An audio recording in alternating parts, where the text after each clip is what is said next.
Welcome to Hotkeys. This week's show is all about Overwatch. We'll be discussing the new hero Brigitte with Overwatch League Pro IDDQD, as well as giving our thoughts on the league itself. And of course, partaking in a trivia challenge. All that and an MSI giveaway is coming right up on Hotkeys.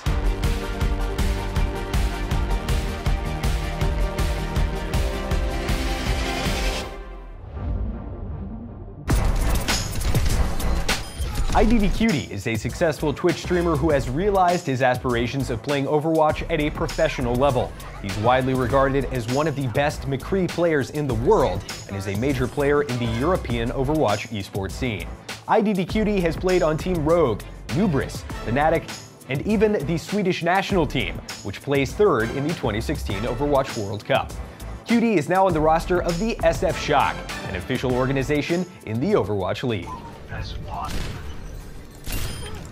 And here he is, the man himself, IDDQD of the SF Shock and Overwatch League. I'm going to pick your brain about Brigitte as well as some hero balance stuff. Obviously, you've been playing the game since beta. Brigitte is now live in quick play. What are your initial impressions of her? She's very strong. I feel she might shake up the meta a little bit. And I think Blizzard did a very good job putting her into quick play first, arcade. And I think the reason why they did that, because normally when you have new heroes, they put it into rank, like, you know, after a little bit of waiting time. Sure. They've had her on the PTR for a while. They put her in now in the light patch, and people were expecting her to be able to play in competitive.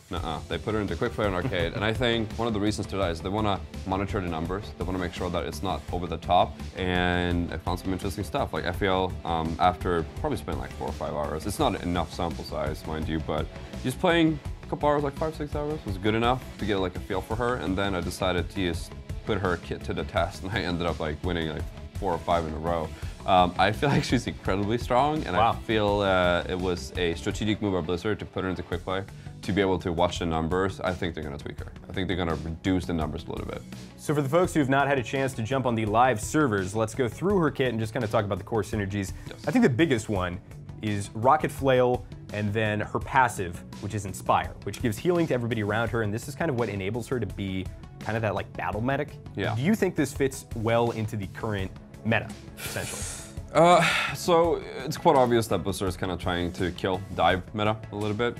She is completely counter dive. She has this really strong combo where she can literally use one-shot the Tracer. She hits them with the tower shield, she does the combo. I don't know what she throws like a flail that goes really long. Is that the rocket flare? Or yeah, so that's the whip shot. The whip shot. And then what you're referring to, she brings up the barrier shield and she can do a shield bash. Yeah, she does the shield bash, and then she does the trick shot, whatever that was called. Whip shot, yeah. The whip shot, yeah, and then she does a normal melee and Tracer gets one shot. And I think that makes it really scary for Tracers to go in the back line. So I think we're going to see more Tracers playing in the front line. But an interesting thing, and I'm not really sure if I like it, but her fight goes through shields. And her healing isn't really that low either. It's actually pretty big. Significant, you know? Yeah, it's significant indeed. And her tower shield also goes through shields as well, like, you know, when she shield bashes through. There's a lot of cool things that I noticed that you can do. You can shield bash into a Reinhardt, right?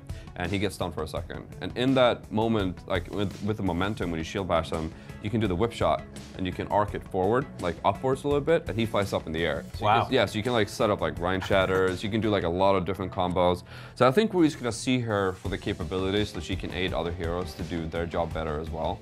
But just as a standalone character, she seems pretty strong. Yeah, and the one thing that we have yet to talk about at all is her ultimate rally, which, unlike Lucio, which, you know, you do drop the beat, you get all the shields initially, and then they start deteriorating. Yeah, this is kind of the opposite, where it's kind of a slow burn, but you're stacking armor up to 150. Yeah. And obviously the maximum armor you could get if you're taking damage effectively is much higher than that. Yes. Do you think that's a strong ultimate? I think it's a very strong ultimate. I think armor in general is just slightly better than shields, in my opinion. It's a really good snowball effect on that ultimate. If you're already on ultimate advantage over the enemy team, and we're talking like in a competitive setting, right?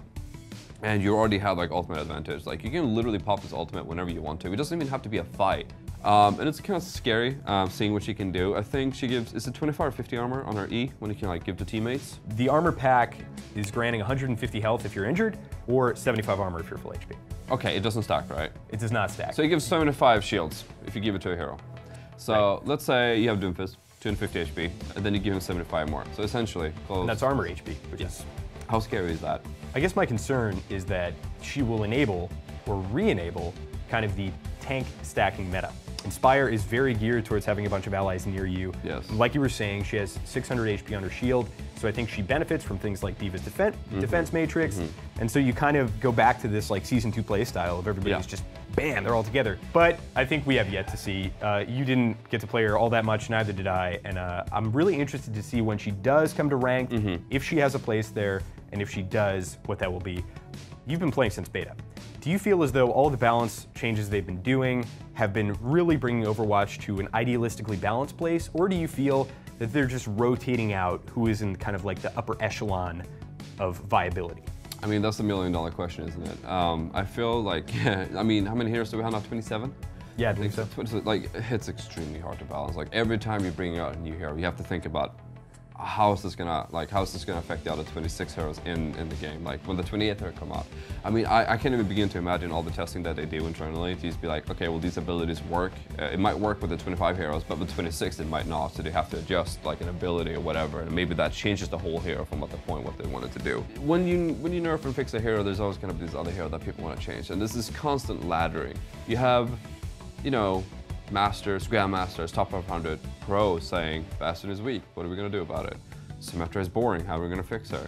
But then they look at the stats, and as far as I'm concerned, like the majority of players are bronze, plat, and gold, right? That's where the majority. Yeah, that's the huge. Yeah, exactly. Sure. So how do you balance that? No, it's a really good question, and I think it's very philosophical, and I think you're right. I think, like, yes, the Overwatch balance team is looking at, you know, how do we make this competitively viable, but there is that big question of a lot of people are playing this hero, or at least perceiving them to be overpowered in lower ranks, so if you buff them, what does that say to the majority of your fan base? I think you have a very objective outlook on all this stuff. I want to thank you for taking the time to talk through Brigitte, as well as all of the other Overwatch hero balance stuff. We're going to get you in the hot seat playing Overwatch, but first we want to give thanks to our partners at MSI. MSI will have a whole new product line early next month, including a powerful high-end desktop, thin and light 144Hz bezel laptop, and mainstream gaming laptop with A-side RGB lighting. Also, we're giving away a $500 Steam gift card, so make sure to check the link below for details.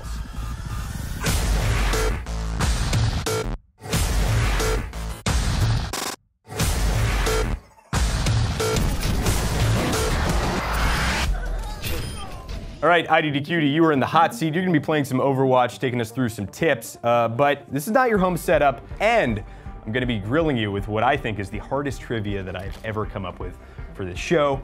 So good luck. You're gonna have a great time. Let's get started. Thank you. So how long have you been in competitive Overwatch, even before Overwatch League? So I was among one of the first to play, actually. I think even from Season 1, Season 1, I mean Beta Phase 1, when the game first came out, I was lucky enough to get one of the earliest beta keys available. And I feel like the developers of this game kind of nailed it. Number 1, the first image of what would turn out to be Ana Amari was discovered well before her release on which of the following maps? Is it A, Anubis? Anubis. Did I get that right? That is incorrect. Really? That is incorrect. I had to look it up myself. I thought it was Anubis as well. Wasn't it the map archive folder in the starting spawn? That was Dorado. So there was the map archive thing, and then there was a file in Route 66. I asked you if you could remove any hero from Overwatch. And this was a while ago, pre-Mercy nerf.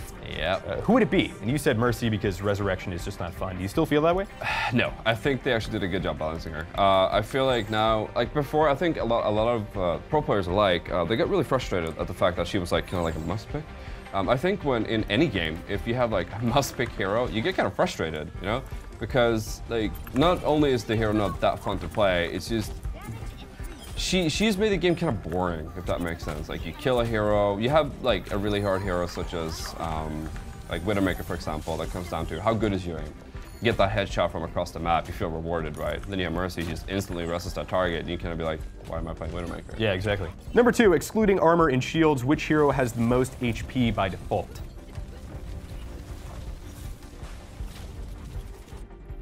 Roadhog. Correct. Well done. I feel like Mercy is the most iterated on hero, maybe tied with Symmetra. Are there any other heroes that you can think of that are just struggling to find a place in both competitive and casual? Actually, if we're talking like high level, not really. I feel like Symmetra is like the niche hero there. She's the one that people are kind of like how are we gonna make this work? You know, they talked about buffing her and doing this and that, and I think like when they did the change to her, initially people thought her new teleporter thing mechanic where she can have not the shield now when she puts up was gonna be like revolutionary. I was kind of skeptic at best. It doesn't really change a whole lot. Now, unfortunately, she's seen like as a meme hero. Like she doesn't really do a lot. And even pro level play, I think she's like picked like 2% of the time in like actual like ranked matches. And in pro matches, I don't think we've seen her once in the Overwatch League at all. Sure. This question is total BS. I'm sorry. I ran out of ideas. Here we go. Number 3, true or false? Charging an enemy into a wall with Reinhardt deals as much damage as a fully charged Widowmaker headshot. True or false? False. It is true. They both deal 300, so Widowmaker has 120, and then she has yeah, because the initial modifier. charge, when you hit someone with the charge, you do like 225, 50 damage, but that is not included when you hit the wall, is it? This is funny. This is the first personality we've had that knows so much about the game that they're making me question if I did enough research for the trivia. So it might be... Actually, now when I remember it, there is a stream segment when I was playing 2 days ago before I got to San Francisco, where I actually noticed that the Ryan got a double kill with the pin. And he can only pin one, so he must have done damage on collision in between. Huh. All right, we'll have to bring it up with the lower third and figure out if that was true or false. So it's very interesting. Your score is either 1.5 or 2.5. Because yeah, we'll give you a half point for this, because that was half correct. It's important. So you're a DPS player. Yes. How often do you find yourself, do you ever play Mercy just for fun, or do you do it to practice and like, I mean, I think you probably have a pretty firm understanding of what Mercy does in the game already, so. Yes, no, I really don't play this hero. I think she's kind of boring, if that makes sense. She doesn't really speak to me on any level, to be honest. Sure. I think it's like just healing targets left and right, jumping around, dashing, resurrecting enemies that he's died, resurrecting teammates that died. This is really my type of hero. I'm all about the action. Like doing this, you following someone around and you kind of give them a beam, it's not really my type, you know. I know, what I like is though, it's not your type of hero, yet you're playing her to a T. That's the way she's meant to be played. You're not jumping off just for, it's a team game. Number 4, name 2 of the 4 maps where a Murloc can be seen. So there are 4 maps in total. Hanamura. Correct. And Lijiang. I believe that is also correct. The other 2, or potentially 3, are Hollywood, Blizzard. Oh yeah, Blizzard World. Yeah, that one has a lot of Murlocs. And Anubis. Okay. On the crawler. Nice. Yeah, we're playing Torbjorn here, and it's working out real good. It's going very well in 6v6 Mystery Hero. Yeah. Don't do this in rank, please. Don't do this. But you have no choice in Mystery Hero. This is what you got, and you're making it work. You had a Tracer dive you there, and now you're divvying out the armor, and that's that. That was easy. This does not mean Torbjorn is good at rank. Don't do it. Which hero exclaims the following? It's a perfect day for some mayhem. Junkrat. Correct. Thanks, Overwatch League, for naming a team after him. Otherwise, I would have failed on that one. So you're playing fair here, and you are doing. Oh, I did well. I did well. I always start shoutcasting like at the wrong times. I got to start it sooner. We'll get into it. We'll see. I'll see what. Actually, I can see this mode would like work out for people who would actually. I've never played this mode. I've heard people talk about it. You know, I don't really spend much time in it. When I do play, I play like ranked, and I kind of warm up in practice mode. But like, I've heard that people say, "What do you think about Mr. Heroes like as a warm up? Like, how would you think about it as for new players?" It seems to be, like, just in general, it seems like to be on the lower ranks. So maybe this could be something like to advise for players who just like picked up the game.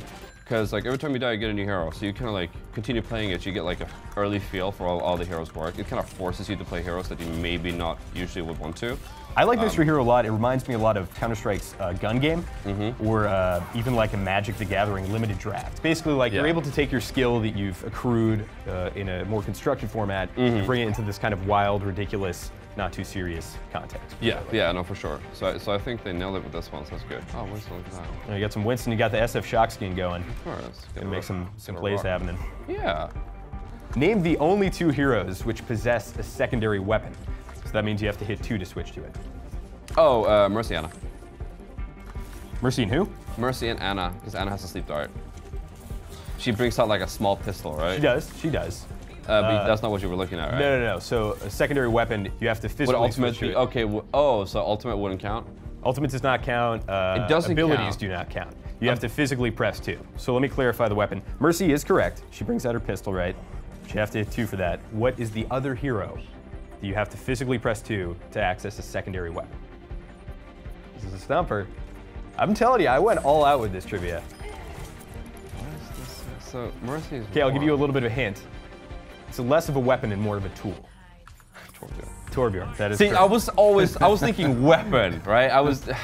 No, we'll give you that one. That was Jesus, good. wow. Oh, these are good. These are good. So like I actually kind of like this mode. This would be something to tell people to practice on, to be honest, in the future. It's not bad. It's not bad at all. Getting the kill on Winston there going, there's D.Va and a Doomfist who's trying to dip out, but he's gonna have a hard time disengaging from Winston. You got the Hanzo as well. Is he using the, yeah, he is. He's using that World of Warcraft skin. Potentially my favorite skin in the game. SF Shock? Well, I yes, like that. of course. Second to the SF Shocks. You meant the new Doomfist skin? Yeah, what is it called? Yeah, I think what they did there was really awesome. Like my personal favorite is Nova, for obvious reasons. Number 7, what is the name of the terrorist organization that Doomfist, Reaper, Sombra, and Widowmaker are a part of? Talon. That's correct. So you're making plays happen on Reaper here. There's the Brigitte kill. Farah giving you a little bit of trouble. Yeah, we're getting heals too. What is going on here? We actually have a good comp. The team is coming together. This is actually a really good comp. This is how it normally would look like if you're That's the fun part terrorists. about Mystery Hero, is just at some point, Sometimes it aligns, right? Right. There's the kill on Zarya. McCree trying to get up, not going to. Oh, God. Nice, well done. Number 8, which map contains the stoic remains of Reinhardt's former mentor? I can wall. Perfect, well done. You're going nuts on Genji right now. There's the Mercy after the Farah. I can't give away my strats, man. Oh, oh, oh! That was a disgusting reflection. Poor Lucio. Who knows where your team is? I guess they're on the point, which is good. Good for them. We're doing good. This skin is probably the best skin in the game. I personally don't play Genji. I don't like him that much. But this skin is off the charts. I mean, look at this thing. That is disgusting. Now, when does McCree get a good skin like that? The Supercharger Ultimate belongs to which hero? Orisa. Correct. This skin's pretty good too. Yeah. I think all the crossover skins, like especially like Sara getting the Barbarian skin, I think they all were pretty great. Like I don't think there's any skin that people said, I don't like this skin, to be honest. They were all pretty good. They are sick. I think what the question came down to is which one is a little bit lesser good than the other ones, but for the most part, I've heard good feedback when it comes to these skins. And it also brings a little, people together a little bit as well. People enjoy it. People that come from, I don't think we had a Hearthstone skin. Maybe Torbjorn should have got the Innkeeper skin. That would definitely be the character. I don't really know, like, They got Magni, right? Yeah, they have that whole, the weird thing about Hearthstone is it's just a Warcraft IP, so you can't really have, they have that animated universe, but that's You know what like I noticed? Sorry for interrupting you, they have 2 Bastions. They had 2 Bastions. You were doing a fantastic job here clearing out this point. And take it with your team. That was an interesting push on their part, and you punished them. Of course. Gotta help our team here. We have this really good comp. We have Hanzo, we have Reaper, Lucio, Widow, Junkrat, and a Star. I mean, who wouldn't want to play this in comp? And number 10, I think this is the hardest one personally. Which of the following removed or altered abilities never existed in Overwatch and is completely made up? Is it, and let me get through all these before you answer. Is it A, Symmetra's Proton Shield granted 25 shield HP to allies? Is it B, Genji's Swift Strike Dash inflicted a damage over time effect to enemies hit? Is it C, Bastion's Remote Mine Ultimate deployed a remote control mine? Or is it D, Soldier 76's Stim Pack increased his fire rate and reload speed? So, before you answer, Multiple options are false, right? No, there's only one. But let me clarify here. 2 of these options have been in the game. 1 and 2 has been in the game. 1 and 2 has been in the game, so it's not A and B. Then between C and D, one of those was shown in a Champions or a Hero Spotlight video. It's between Bastion having a remote control mine as an ultimate, or Soldier 76 having a Stim Pack ability. Which do you think is fake? I think you found the fake ability because the Stim Pack is from StarCraft, so I'm going to go with the Bastion is fake. The Stim Pack is fake. The Bastion ultimate was real. He had a mine, and there's no way that you would know this unless you watch the video. We'll give you half a point for that one because you did well. Experience tranquility. All right, IDDQD, the trivia. You got 8 out of 10. I had to give you 2 half points there, but frankly, this was the most difficult trivia I have ever done, far and away, so I think you did pretty good. We're gonna move along to a discussion segment, but in the meantime, let's take a look at some of your best plays.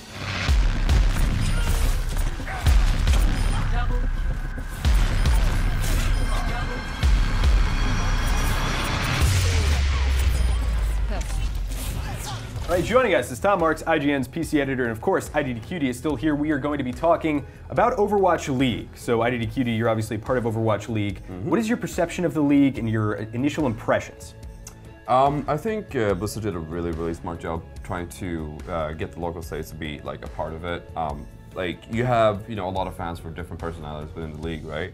But I think one of the coolest things that they did is like they kind of drew it like traditional sports, where Boston has a team, Philly has a team, and all that. So instead, like people who don't really know a lot about the game kind of want to get involved just because, hey, my state has an Overwatch team. So it becomes really easy to cheer for your own team. You don't even kind of need to know the players. You can do that later. So there's a little bit of like state rivalry, and I think Blizzard introduced that to the league like very elegantly. I like that. Yeah, I think that from the very beginning when they announced the Overwatch League, this was one of the things that kind of excited me most about it. It's so hard to convince someone who's not maybe into esports to root for, like, oh, we should watch Cloud9 versus Fnatic this weekend is like way of a harder sell than being like Boston versus San Francisco. That's something that a lot of people can really easily latch onto. And I agree. I also think that Blizzard's been doing a good job, which you just mentioned, of like local events. I feel like that's a lesson they might have learned from Hearthstone a little bit with like their fireside gatherings. And it's something I don't see a lot of other companies like kind of actively promoting is like get out to a bar and watch, Overwatch League with people, maybe with the team as well. Sure. Yeah. So stage 2 is coming up. What we've seen a lot of play so far, I think there's a little bit of stage 1 fatigue even going on with people who are following it closely, that they're seeing the same teams play the same teams so frequently and it's coming up. What does stage 2 mean for that dynamic, QD?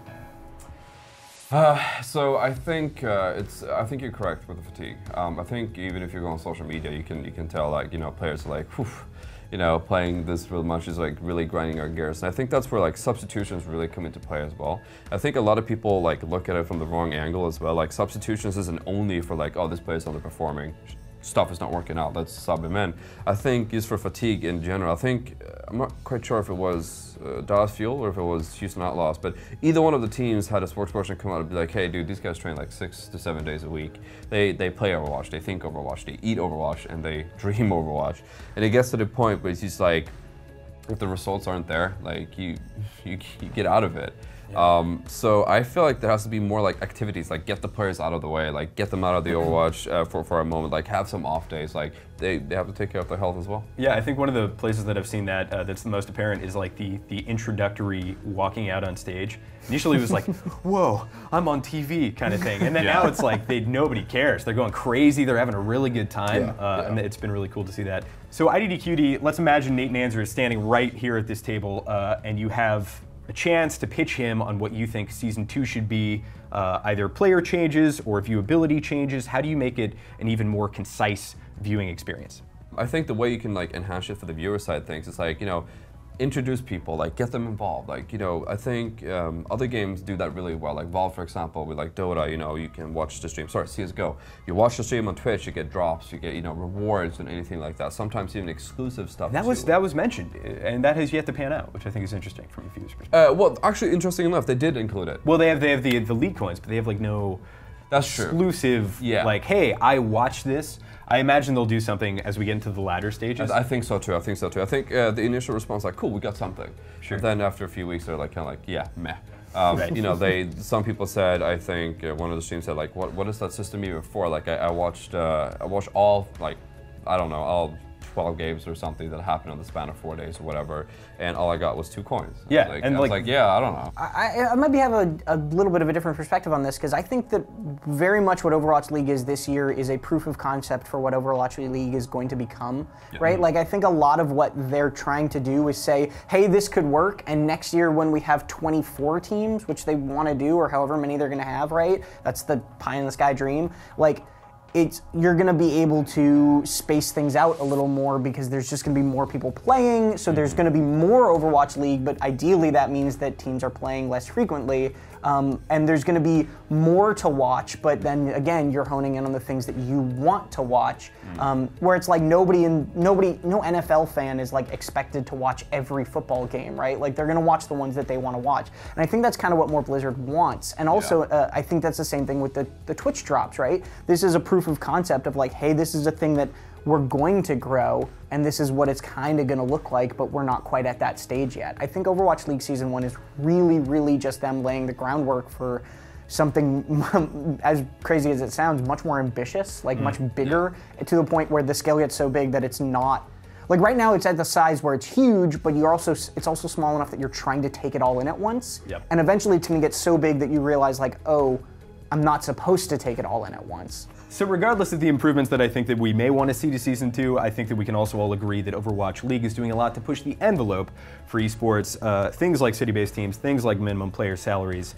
But Tom, thank you so much for your perspective, and IDDQD for your expert perspective on Overwatch League, as well as Brigitte, hero balance, and suffering through that trivia. That's been fantastic. You can check out more of IDDQD at twitch.tv/IDDQD. Make sure to follow him on Twitter at IDDQD. Also, check out the SF Shock. And for all things PC gaming, you're already in the right place here at Hotkeys.